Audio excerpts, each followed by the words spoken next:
വേണമെന്നുള്ള ആവശ്യം താങ്ങാൻ പറ്റാതെ വരുമ്പോൾ ഇത് വാങ്ങാൻ അതിനുള്ള പണത്തിന് വേണ്ടി ഇതിൻ്റെ വിപണനത്തിലേക്ക് കടക്കാൻ ശ്രമിക്കുന്ന കാഴ്ചകളാണ്. ഒരു കുട്ടിക്ക് ഇതിന് ആകർഷണം വന്നു, ഇതിന് അഡിക്ഷൻ വന്നു, ആ കുട്ടി ചെയ്യുന്നു വെച്ചാൽ എനിക്ക് ഇനി വേണം. അപ്പോൾ എൻ്റെ കയ്യിൽ പൈസ ഇല്ല, അച്ഛൻ തരുന്നില്ല, അമ്മയുടെ പൈസ ഇല്ല, അങ്ങനെ എടുക്കാൻ പറ്റും. അപ്പോൾ പണമില്ലാതെ വരുമ്പോൾ ശരി എന്താണ്, ഞാൻ എൻ്റെ കൂട്ടുകാർക്ക് ഇത് വിതരണം ചെയ്തൊരു പണം ഉണ്ടാക്കി എനിക്ക് ആവശ്യമുള്ളതും വാങ്ങാം. അങ്ങനെയാണ് ഇത് വ്യാപിക്കുന്നത്. ഇതൊരു പകർച്ചവ്യാധി പോലെ വ്യാപിക്കുന്നത് ഇങ്ങനെയാണ്. അപ്പം നമ്മുടെ കുഞ്ഞുങ്ങളുടെ ഓരോ ചലനവും ശ്രദ്ധിക്കണം. എൻ്റെ ഒരു പ്രധാന ഉദാഹരണം ഞാൻ പറയാം. എൻ്റെ ഒരു മെസ്സേജായിട്ട് നിങ്ങൾ കണ്ടാൽ മതി. അമ്മമാർ അച്ഛന്മാരെ ശ്രദ്ധിക്കുക. അച്ഛൻ്റെ പോക്കറ്റിൽ നിന്നും 100 രൂപ കണ്ടില്ല, അല്ലെങ്കിൽ അമ്മയുടെ പേഴ്സിൽ നിന്നും 50 രൂപ കണ്ടില്ല. അയ്യോ, അത് ഓട്ടോറിക്ഷയിൽ ഇപ്പം താഴെ വീണ് പോയതായിരിക്കും, അത് ബസ്സിൽ ബാലൻസ് കൊടുത്തിട്ട് കിട്ടാത്തതാണ് എന്നുള്ള ചിന്തകളൊന്നും വേണ്ട. നമ്മൾ ശ്രദ്ധിക്കുക, നമ്മുടെ മക്കൾ ഇതെടുത്തിരിക്കും. നമ്മുടെ മക്കളെ നമ്മൾ കുറ്റം പറയുക, നമ്മുടെ മക്കൾ ഇതെടുക്കുമ്പോൾ നമ്മുടെ കയ്യിലിരിക്കുന്ന പൈസ എണ്ണി തിട്ടപ്പെടുത്തിയിരിക്കും. അമ്മയുടെ ആഭരണങ്ങൾ തുടങ്ങിയ സാധനങ്ങൾ മുറിക്കുള്ളിൽ കൂടി നമ്മളറിയാം. കഥക് തുറന്നിട്ട കള്ളങ്ങൾ ചില സ്ഥലത്ത് ബോർഡ് വെച്ചിട്ടുണ്ട്, ഇവിടെ മാലിന്യങ്ങൾ നിക്ഷേപിക്കരുത്. നിങ്ങൾ ക്യാമറയുടെ നിരീക്ഷണത്തിലാണ്, അവിടെ ആരും മാലിന്യം വരില്ല. നമ്മൾ പുരയുടെ കിടക്കുന്നുണ്ട്, ആ പുരയുടെ എല്ലാവരും കൊണ്ട് മാലിന്യങ്ങളും കയറി ഇറങ്ങി നടക്കും. അവിടെ ഒരു ചെറിയ കമ്പി വെച്ച് ഞാൻ കെട്ടിയിട്ട് ഇതിനകത്ത് കയറാൻ പറഞ്ഞു. ചെറിയ വേലി, ഒരു മുള്ളു വേലി അല്ലെങ്കിൽ കമ്പ് കൊണ്ടൊരു വേലി വെച്ച് കെട്ടി ഒരാളും കയറുന്നില്ല. നമ്മൾ ആദ്യം ചെയ്യേണ്ടത് നമ്മുടെ മക്കൾ വഴി വിളിച്ചു പോകാതിരിക്കാൻ, അവരിത്തരം മയക്കുമരുന്നിൻ്റെയും ദൂഷിത വലയത്തിൽ കൊണ്ടുപോകാതിരിക്കാൻ നമ്മൾ ആദ്യമേ കരുതുന്ന ഒരു വേലി കിട്ടുക എന്നുള്ളതാണ്. അപ്പോൾ നമ്മളെ വീട്ടിൽ കള്ളം കയറി എന്ന് പറഞ്ഞാൽ എങ്ങനെ കയറി, കതവ് പൊളിച്ചും കയറി, ജനൽ പൊളിച്ചും കയറി, കമ്പി വിളച്ചും കയറി എന്നൊക്കെ പറയും. പക്ഷെ നമ്മൾ കതവ് വന്നിട്ടിരിക്കുകയാണെങ്കിൽ അത് തന്നെ സ്വർണ്ണം എല്ലാം അകത്ത് വെച്ചിട്ട് കതവ് തുറന്നിട്ട് പുറത്തോട്ട് പോയിരിക്കുകയാണ്. അവർ കയറി മുടിച്ചുകൊണ്ട് പോകുമ്പോൾ തുറന്നിട്ട് കൊടുക്കും. അത് അടച്ചിട്ടാൽ അത് പൊട്ടിക്കാനൊരു ശ്രമം നടക്കും. ആ പൊട്ടിക്കാനുള്ള ശ്രമം അടുത്ത വീട്ടുകാർ ചെല്ലും, ആൾ ഓടി വരും, കള്ളനുള്ളത്.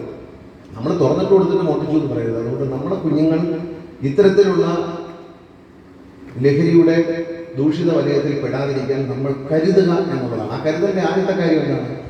കയ്യിലുള്ള അമ്മമാരും അച്ഛന്മാരും എല്ലാം കയ്യിലുള്ള പൈസ, സ്വർണം, ഇതെല്ലാം വിലപിടിപ്പുള്ള സാധനങ്ങൾ ഉണ്ടോ എന്ന് പരിശോധിക്കുക, കൂട്ടിവയ്ക്കുക. അപ്പോൾ പണം ലഭ്യമല്ലാത്തൊരവസ്ഥ കുഞ്ഞുങ്ങൾക്ക് വരുമ്പോൾ കുഞ്ഞുങ്ങൾക്ക് പണം കൊടുക്കുമ്പോൾ വളരെ എന്താണ് ഇതിനൊക്കെ ബുക്ക് വാങ്ങിക്കാൻ. ശരി, അമ്മ ഒന്ന് ബുക്ക് വാങ്ങിച്ചു തരാം, എത്ര ബുക്ക് വേണം, പരയിട്ടത് ഇത്ര, പരയിടാത്ത വാങ്ങിച്ചു കൊടുത്തത്. പേന വേണം, അമ്മ പൈസ. ഒരു ചെറിയ തുകയിൽ കൂടുതൽ, പൈസയിൽ കൂടുതൽ കുഞ്ഞുങ്ങളെ കയ്യിൽ കൊടുക്കുന്നത്. അവർക്ക് ആവശ്യമുള്ളത് നമ്മൾ തന്നെ രക്ഷിതാക്കളെ തന്നെ പോയി വാങ്ങി കൊടുക്കണം. ഇന്നത്തെ കാലത്ത് അത് പ്രശ്നമാണ്. ഞാൻ ഇന്ന് തുടങ്ങിയ നേരിൽ ഞാൻ സ്കൂളിൽ പഠിക്കുമ്പോൾ എന്നെ തിരുവനന്തപുരത്ത് കൊട്ടാരക്കരയിൽ നിന്ന് തിരുവനന്തപുരത്ത് സ്കൂളിൽ കൊണ്ടുചേർക്കാറുണ്ട്. അന്ന് കഞ്ചാവുണ്ട്, ഇഷ്ടംപോലെ കിട്ടും. അപ്പം അന്നവിടെ കഞ്ചാവടി വേളമുണ്ട്. കൊണ്ട് ചേർത്തപ്പോൾ നൂഹ് എന്നൊരു സാറുണ്ടായി. നൂഹ് സാറാണ് അന്നത്തെ ക്ലാസ് ടീച്ചർ. സാർ കണക്കാണ് പഠിപ്പിക്കുന്നത്, ഭയങ്കര അടിയാണ്. അപ്പോൾ സാറിൻ്റെ അടുത്ത് കൊണ്ടുപോയി എൻ്റെ അച്ഛൻ സാറിൻ്റെ അടുത്ത് കൊണ്ടുപോയി, സാറേ എൻ്റെ മോനെ ഇവിടെ ചേർക്കാണ് നോക്കിയത്. അപ്പോൾ സാർ ആദ്യം ഒരു ക്ലാസ് എടുത്തു.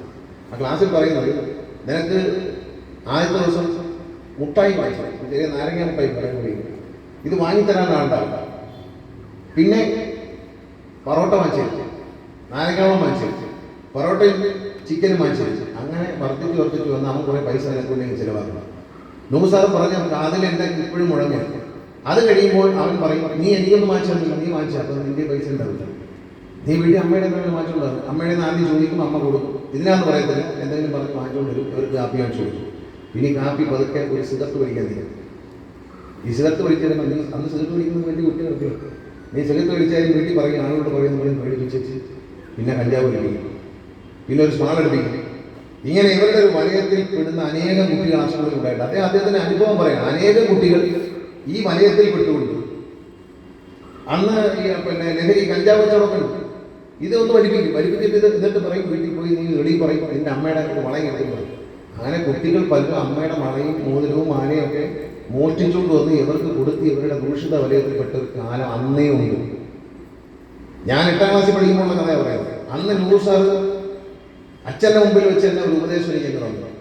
ആ ഉപദേശത്തിൽ പറഞ്ഞ കാര്യങ്ങൾ ഞാൻ ഇന്നും ഓർക്കുകയാണ്. ഞാനിത് കരുതിയാണ് ചോദിച്ചാൽ ആരും നാരങ്ങ മുട്ടായി തന്നാൽ പോലും ഞാൻ മാറ്റിയെടുത്തില്ല, ഇപ്പോഴും തരുന്നില്ല. തന്നാൽ സ്നേഹത്തോടെ നാരങ്ങ കാപ്പി തന്നെ കുടിക്കാന്നുള്ളത് നിങ്ങളറിയാൻ തന്നെ. അല്ല, ഞാൻ ഒരാളിൽ നിന്നും ഒരു നാരങ്ങ മുട്ടായി ഒരു മയക്കത്തിൻ്റെ കാരണം വെച്ചാൽ എൻ്റെ മനസ്സിൽ ഈ ഒരു ഭയം കിടക്കുന്നത്. സാറന്ന് പഠിപ്പിച്ചതാ.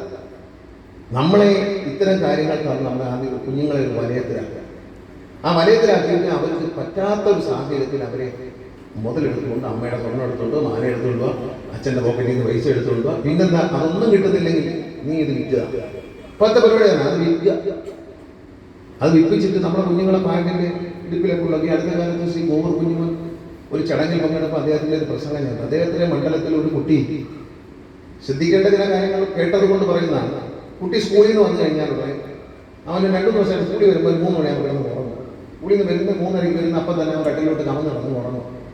അപ്പം അമ്മ പറഞ്ഞു കുഞ്ഞിന് ക്ഷീണം, അവൻ ഇന്ന് തീരെ വയ്യ, ഉറങ്ങിക്കോട്ടെ. 2ാമത്തെ ദിവസവും ഇവൻ ഇതുപോലെ ഉറങ്ങുമ്പോൾ ഇവൻ്റെ അച്ഛൻ വീട്ടിലേക്ക് പോയി. അപ്പം അച്ഛൻ ചോദിച്ചു എന്താ കിടന്ന് ഉറങ്ങും? കുഞ്ഞിനെ വയ്യെന്ന് തോന്നി, ഇന്നലെ ക്ഷീണമായിരുന്നു, സ്കൂളിൽ നിന്ന് തളർന്നായിരുന്നു, ഉറങ്ങുക. അപ്പോൾ ഈ അച്ഛനൊക്കെ സമയം എനിക്ക് അനക്കെ നല്ല ഉറക്കമാണ്. അച്ഛൻ എന്ത് ചെയ്തു? കുട്ടിയുടെ ബാഗിൻ്റെ അടുത്ത് പരിശോധിച്ചപ്പോൾ അതിനകത്ത് ഒരു പൊതി കഞ്ചാവ് വെച്ചിരിക്കാൻ. ഇവനിത് ഉപയോഗിച്ചിട്ട് വന്നിട്ട് നിൽക്കാൻ വയ്യാതെ സുഖമായിട്ട് കിടന്ന് ഉറങ്ങാൻ. ഈ അച്ഛൻ അപ്പം തന്നെ പിടിക്കുകയും കർശനമായി അവനെ വാൺ ചെയ്യുകയും അത് ശ്രദ്ധ ചെലുത്തുകയും ചെയ്തു. ആ അച്ഛൻ ആ ബാഗ് തുറന്ന് നോക്കിയില്ലെങ്കിൽ പാവപ്പെട്ട അമ്മ മകൻ ക്ഷീണം കൊണ്ട് ഉറങ്ങുകയാണ് എന്ന് വിചാരിക്കും. കുട്ടികൾ വല്ലാതെ ഉറങ്ങി, അതിൻ്റെ അർത്ഥത്തിൽ കുട്ടികൾ വല്ലാതെ ഉറങ്ങുന്നതോ മാറി നിൽക്കുന്നതോ ആയ കാര്യങ്ങൾ കണ്ടാൽ നമ്മളിൽ നിന്ന് കുഞ്ഞുങ്ങൾ അതിലേക്ക് പോകുന്നത് കണ്ടാൽ ഒന്ന് ശ്രദ്ധിച്ചു കൂട്ടും. ഇത്തരം പ്രവൃത്തി ചെയ്യുമ്പോൾ സ്വാഭാവികമായിട്ടും നമ്മുടെ കുഞ്ഞുങ്ങൾ നമ്മളിൽ നിന്ന് അകന്നു നിൽക്കും. അച്ഛനമ്മമാരിൽ നിന്നൊക്കെ അകന്നു നിൽക്കാൻ അവർ ശ്രമിക്കും. കാരണം അവർ ചെയ്യുന്നത് തെറ്റാണ് എന്നവർ പറയും. ആ തെറ്റിൻ്റെ ഒരു കുറ്റബോധം കൊണ്ട് അവർ അകന്നു നിൽക്കും. അവരെ എപ്പോഴും ചേർത്ത് നിർത്തുക. നമ്മൾ ഈ ടി വിയിലൊക്കെ പറയുന്നത് ലഹരി മരുന്ന് വിറ്റവനെ ചേർത്ത് നിർത്തി കെട്ടിപ്പിടിച്ച് അങ്ങനെയൊന്നുമല്ല. ചേർത്ത് നിർത്തുക എന്ന് പറയുമ്പോൾ നമ്മളടുത്ത് അവരുടെ നമ്മുടെ നോട്ടത്തിലും നമ്മുടെ വാക്കുകളിലും നമ്മുടെ ശ്രദ്ധയിലും കാതിലും നമ്മുടെ മക്കളിങ്ങനെ ഉണ്ടാകുക. പ്രത്യേകിച്ച് കാലം വളരെ മോശമാണ്. സാർ പ്രസംഗിക്കുമ്പോൾ അദ്ദേഹം പറയും. കാരണം അത് മാത്രമല്ല, മയക്കുമരുന്ന് മാത്രമല്ല, കൊച്ചു കുഞ്ഞുങ്ങളെ ചൂഷണം ചെയ്യുന്നതും വല്ലാതെ പറഞ്ഞിട്ടുണ്ട്. അതായത് നിലവാരമില്ലാതെ മക്കളെ പിഞ്ചു കുഞ്ഞുങ്ങളെ തിരിച്ചറിയാത്ത നീചന്മാരും ഈ നാട്ടിലുണ്ട്. ആൺകുഞ്ഞുങ്ങളാണെങ്കിലും പെൺകുഞ്ഞുങ്ങളാണെങ്കിലും പോക്സോ കേസുകൾ വളരെയധികം വർദ്ധിക്കുന്ന ഒരു കാലത്ത് ആൺകുഞ്ഞാണെങ്കിലും പെൺകുഞ്ഞാണെങ്കിലും എൻ്റെ കുഞ്ഞാണ്, എൻ്റെ പിഞ്ചു കുഞ്ഞാണ് എന്ന ചിന്തയില്ലാത്ത നീചന്മാർ സമൂഹത്തിൽ ജീവിക്കുന്നു. അതുകൂടി നമ്മൾ കരുതണം. നമ്മളെ കുഞ്ഞിനെ, നമ്മളെ പെൺകുഞ്ഞാണെങ്കിലും ആൺകുഞ്ഞാണെങ്കിലും അനാവശ്യമായ ഒരു സ്പർശനം, അനാവശ്യമായ ഒരു സമീപനം, അതെന്താണെന്ന് അമ്മമാർ കുഞ്ഞുങ്ങൾക്ക് പറഞ്ഞു കൊടുക്കണം. മക്കളെ ഇങ്ങനെ ഒരു സമീപനം വന്നാൽ കുഞ്ഞുങ്ങൾ മാറിപ്പോകണം, അല്ലെങ്കിൽ അവിടെ നിന്ന് പെട്ടെന്ന് മാറിപ്പോകണം, അല്ലെങ്കിൽ അവരുമായിട്ട് പിന്നെ സംസാരിക്കരുത്. അങ്ങനെ എന്തെങ്കിലും കണ്ടാൽ അമ്മയോട് ഒന്ന് പറയണം, അല്ലെങ്കിൽ അച്ഛനോട് പറയണം. കുഞ്ഞിന് ധൈര്യം കൊടുക്കണം. കുഞ്ഞ് പലതും പേടിച്ച് പറയില്ല. അമ്മ അറിഞ്ഞാൽ വഴക്കുറയോ, അച്ഛൻ വഴക്കുറയോ എന്നൊക്കെ ഒരു ഭയം, പലതരം ഭയങ്ങളാണ് കുഞ്ഞുങ്ങളെ മനസ്സിലുള്ളത്. അപ്പോൾ ആ ഭയപ്പെടുത്തിയല്ല മക്കളെ വളർത്തുന്നത്. എന്തുണ്ടെങ്കിലും ഒരു ചെറിയ ഒരു ലഹരി മരുന്ന് ഒരാൾ തരാമെന്ന് പറഞ്ഞു, അല്ലെങ്കിൽ ഒന്ന് തന്നു, ഒന്ന് വാങ്ങിച്ച് കഴിച്ചു പോയി, അത് ഓടി വന്ന് അമ്മ ഇങ്ങനെ അബദ്ധം പറ്റി ഇങ്ങനെ കാര്യം ചെയ്ത് മക്കളെ ഇങ്ങനെ ചെയ്യല്ലേ പറയാനുള്ള സ്വാതന്ത്ര്യം അവർ കൊടുത്താൽ അവരൊന്നും പറയും. നമുക്കവരെ തിരുത്താൻ പറ്റും. അതുകൊണ്ട് മക്കളെ, കുഞ്ഞുങ്ങളെ ഭയപ്പെടുത്തി മാറ്റി നിർത്തരുത്. ഒരു കാര്യത്തിന് അവർക്ക് നമ്മളുടെ ഒരു തെറ്റുപറ്റാത്ത മനുഷ്യൻ ഒരു തെറ്റുപറ്റി പൊറുക്കണം എന്ന് പറഞ്ഞു. ഇപ്പോൾ വേടൻ എന്നൊരു ചെറുപ്പക്കാരനെ പോലീസ് അറസ്റ്റ് ചെയ്തു. മയക്കുമരുന്ന് കഴിച്ചു കഴിഞ്ഞപ്പോൾ അവൻ പറഞ്ഞു എന്താ, എനിക്കൊരു തെറ്റ് പറ്റി, എല്ലാവരും മാപ്പാണ്, ഞാനത് തിരുത്തി. അയാൾ തിരുത്തി ജീവിച്ചാൽ അയാൾ ഏറ്റവും നല്ലവനാണ് എന്നാണ്. ഏറ്റവും നല്ലവനാണ്. കാരണം ആ കുട്ടി, ഞാൻ മനസ്സിലാക്കിയതോളം അവൻ പോലീസിനോടോ നാട്ടുകാരോടോ അവൻ്റെ പെരുമാറ്റ രീതി വളരെ മാന്യമാണെന്ന് ടി വിയിൽ കണ്ടിട്ടുള്ളവരെ എനിക്ക് നേരിട്ട് പരിചയമൊന്നാണ്. ടി വിയിൽ കണ്ടപ്പോൾ ആ കുട്ടിയുടെ ഒരു ശരീരഭാഷ, ആ പുള്ളിയുടെ ഒരു മനസ്സിൻ്റെ ഒരു രീതികളും കാര്യങ്ങളും പ്രതികരിക്കുന്ന സമീപനമെല്ലാം വളരെ നല്ലതാണ് എന്ന് തോന്നി. അവൻ്റെ ജീവിതത്തിൽ അവനൊരു അബദ്ധം പറ്റി, ആ അബദ്ധത്തെ ശ്രമിക്കാനില്ല, അത് തിരുത്താനും അവനെ അവസരമുണ്ട്. ഒരബദ്ധം പറ്റിപ്പോയി, നീ ഒരു ഇവിടുത്തെ കഞ്ചാവടിക്കാരനല്ലേ എന്ന് ചോദിക്കുന്നു. ഒരബദ്ധം നമ്മൾ കുട്ടിക്ക് പറ്റിയാൽ അവനെ പറഞ്ഞു തിരുത്തി, അല്ലെങ്കിൽ അവളെ പറഞ്ഞു തിരുത്തി നമ്മൾ കൂടെ നിർത്തണമെന്നാണ്. നമ്മൾ ഈ ചുമ്മാ ഡയലോഗിന് വേണ്ടി ചേർത്ത് നിർത്തും എന്നൊക്കെ വെറുതെ പറഞ്ഞത്. അങ്ങനെ ചേർത്ത് നിർത്തുന്നതല്ല. അധ്യാപകനെ ലഹരി അടിച്ചുകൊണ്ട് നല്ല ചീത്ത പറയണം. അപ്പോൾ കുറേ ആൾക്കാർ പറയണം അധ്യാപകനെ ചീത്ത വിളിച്ച് അവനെ ചേർത്ത് നിർത്തും. അവനെ ചേർത്ത് നിർത്താൻ അവനെ ശാസിച്ച് മര്യാദയ്ക്ക് നിർത്താൻ പറയുന്നത്.